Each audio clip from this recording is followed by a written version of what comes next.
হে everyone welcome back to another mini vlog আৰু আজি হৈ গৈছে টিচাৰ্ছ ডে এফালে ভণ্টিৰ লগতে একেলগে গৈছোঁ তাহাঁতৰ স্কুলতো যিহেতু পাতিছে তাই ঘৰৰ পৰাই ড্ৰেছ আপ হৈ গৈছে আৰু ময়ো গিফ্ট চিফ্ট কেক চেক একেলগে লৈ গ'লোঁ আহি মেলি ৰেডি হ'লোঁ আৰু আহি একদম আমাৰ গোটেইকেইজনী ষ্টাফ ৰুমতে মেমহঁতক ছাৰপ্ৰাইজ দিলোঁগৈ আৰু অকণমান স্পীড কৰি দিছোঁ এডোখৰ ভিডিঅ' বহুত দীঘলীয়া হয় নহ'লে গিফ্ট চিফ্ট দিলোঁ খাবলৈ মেলিব দিলোঁ ইমান ডাঙৰকৈ পাতিব নোৱাৰিলোঁ যিমান আমাৰ মানে হ'ল সিমানখিনি আমি কৰিলোঁ চ' নিজকে বেয়া লাগিছে বেছি ডাঙৰকৈ পাতিব নোৱাৰিলোঁ কাৰণ আমি ভাবিছিলোঁ যে ডাঙৰকৈ পাতিম আমাৰ লাষ্ট হয় এবাৰ তথাপিও যিমান পাৰিলোঁ আমি কেইজনীয়ে কৰিলোঁ আৰু নহ'লে কেইজনীমান আছে একেবাৰে কণ্ট্ৰিবিউটে নকৰে আমি কেইজনীয়ে চব কৰোঁ চ' সেয়াই আৰু তাৰপিছত এইফালে চিনেমা চালোঁ পূৰা আৰু এইফালে মেমহঁতৰ পৰা ট্ৰিট আমাক দিছে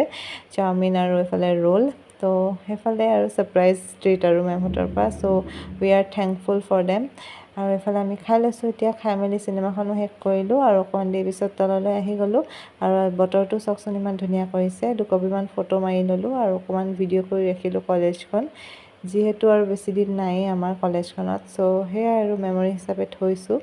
তো আজিৰ কাৰণে ইমানেই আছিল দেই কেনেকুৱা লাগিল জনাব থেংক ইউ ফৰ ৱাচিং